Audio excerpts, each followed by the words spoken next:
Polisi mengungkap salah satu tersangka baru dalam kasus judi online yang melibatkan pegawai Kementerian Komunikasi dan Digital, AK. Ternyata tidak lolos seleksi penerimaan calon tenaga pendukung teknis sistem pemblokiran konten negatif dan judi online.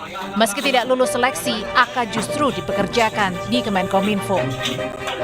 Dan hasilnya terhadap tersangka AK dinyatakan tidak lulus.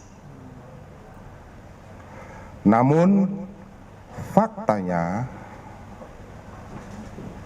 tersangka AK kemudian dipekerjakan dan diberikan kewenangan untuk mengatur pemblokiran website perjudian online.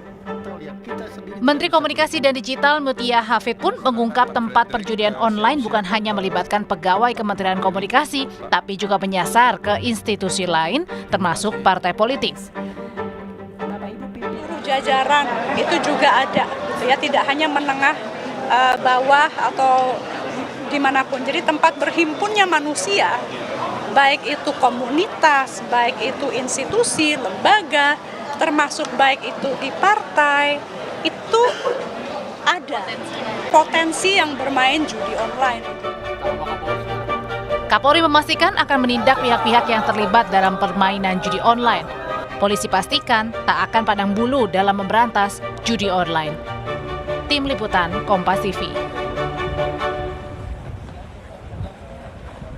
Kepala PPATK mengungkap perputaran uang terkait judi online dari bulan Januari hingga Juni 2024 mencapai 13,2 triliun rupiah. Sementara Wakil Ketua Komisi 3 DPR Ahmad Sahroni tak mau menduga-duga perlunya pemeriksaan mantan Menkominfo Budi Ari dalam kasus judi online yang melibatkan pegawai Kementerian Komunikasi dan Digital. Informasi lebih lengkap kita tanyakan pada jurnalis Kompas TV Deni Putu Trisnanda. Selamat petang, Putu.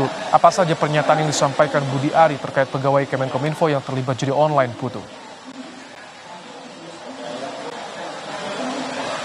Ya, secara langsung memang tidak ada yang disampaikan atau respons dari Budi Ari yang pernah menjabat sebagai Menkominfo pada periode sebelumnya di era pemerintahannya Presiden Joko Widodo, bahwa ada singgungan soal orang-orang Komdigi, yakni Kementerian Komunikasi dan juga Digital yang terlibat, ditetapkan sebagai tersangka ada 11 orang.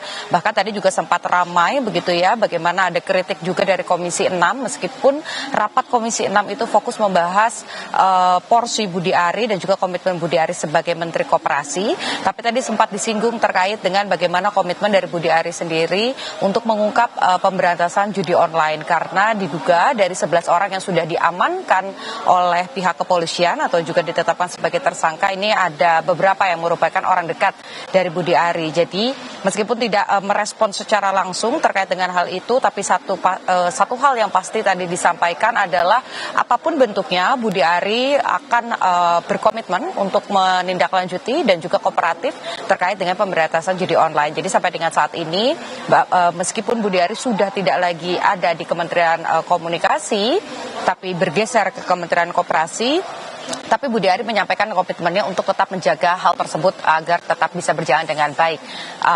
Ibrahim. Putu, lalu bagaimana yang dilakukan Komisi 3 ke depan setelah menerima laporan PPATK? Ya, tentu saja ini ada hal yang serius dilakukan oleh Komisi 3, khususnya bagaimana sebagai komitmen, karena satu keluhan yang disampaikan oleh Komisi 3 adalah sampai dengan saat ini dari rapat-rapat yang dilakukan, baik itu dengan PPATK ataupun juga aparat penegak hukum terkait dengan pemberantasan judi online, Komisi 3 sendiri atau DPR ini tidak pernah mendapatkan laporan secara utuh, sehingga untuk mendapatkan transparansi, kemudian juga tidak mengganggu jalannya proses penyidikan. Tadi Komisi 3 menyampaikan akan membentuk panja terkait dengan kejahatan siber. Tentu saja judi online ini menjadi satu bagian di dalamnya yang nanti juga akan dibahas. Dan tadi juga disampaikan kalau memang perlu dilakukan secara tertutup rapatnya supaya tidak mengganggu proses penyidikan, maka Komisi 3 akan menyediakan tersebut lewat panja, akan diadakan rapat secara tertutup. Yang pasti kenapa harus disampaikan secara utuh dan juga transparan, niatnya adalah supaya kalau memang PPATK menemukan sesuatu dan tidak ditindaklanjuti oleh aparat penegak hukum, maka Komisi 3 akan melakukan intervensi supaya apa yang ditemukan oleh PPATK bisa ditindaklanjuti oleh aparat penegak hukum. Ibrahim. Terima kasih Niputu Trisnanda untuk laporan Anda. Informasi